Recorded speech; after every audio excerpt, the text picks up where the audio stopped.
ବହୁ ବର୍ଷ ପୂର୍ବେ ବର୍ଷାନାର ରାଜା ବୃଷଭାନୁ ଏବଂ ତାଙ୍କ ପତ୍ନୀ କୀର୍ତ୍ତିଦାଙ୍କର କୌଣସି ସନ୍ତାନ ନଥିଲେ। ସେଥିପାଇଁ ସେମାନେ ସବୁବେଳେ ଭଗବାନଙ୍କ ନିକଟରେ ପ୍ରାର୍ଥନା କରୁଥିଲେ। ଦିନେ ସକାଳେ ଯେତେବେଳେ ମହାରାଜା ବୃଷଭାନୁ ଯମୁନା ନଦୀରେ ସ୍ନାନ କରିବାକୁ ଯାଇଥିଲେ, ସେ ଦେଖିଲେ ଯେ ନଦୀ ମଝିରେ ଏକ ସୁନ୍ଦର ସୁବର୍ଣ୍ଣ କମଳ ପଦ୍ମ ଫୁଲ ଫୁଟିଛି। ସେହି ଫୁଲଟି ଏତେ ଉଜ୍ଜ୍ୱଳ ଥିଲା ଯେ ମହାରାଜା ଆଶ୍ଚର୍ଯ୍ୟ ହୋଇଗଲେ।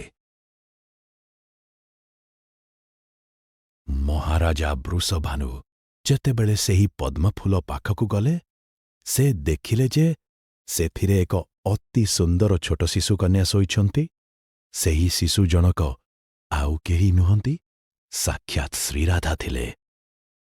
ମହାରାଜା ବୃଷଭାନୁ ଅତ୍ୟନ୍ତ ଖୁସି ହୋଇ ସେହି ଶିଶୁଟିକୁ ନିଜ କୋଳକୁ ନେଇ ଆସିଲେ ଏବଂ ତାଙ୍କୁ ଭଗବାନଙ୍କ ଆଶୀର୍ବାଦ ମାନି ନିଜ ଘରକୁ ଘେନି ଆସିଲେ। କୁହାଯାଏ ଯେ ରାଧାରାଣୀ ଜନ୍ମରୁ ଆଖି ଖୋଲି ନଥିଲେ।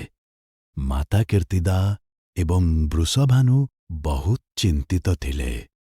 କିନ୍ତୁ ଯେତେବେଳେ ପ୍ରଭୁ ଶ୍ରୀକୃଷ୍ଣଙ୍କର ବର୍ଷାନାରେ ଆଗମନ ହେଲା ଏବଂ ସେ ରାଧାଙ୍କ ସମ୍ମୁଖକୁ ଆସିଲେ, ସର୍ବପ୍ରଥମେ ରାଧାଙ୍କ ଆଖି ଖୋଲିଲା ଏବଂ ସେ ଶ୍ରୀକୃଷ୍ଣଙ୍କ ଦର୍ଶନ କଲେ।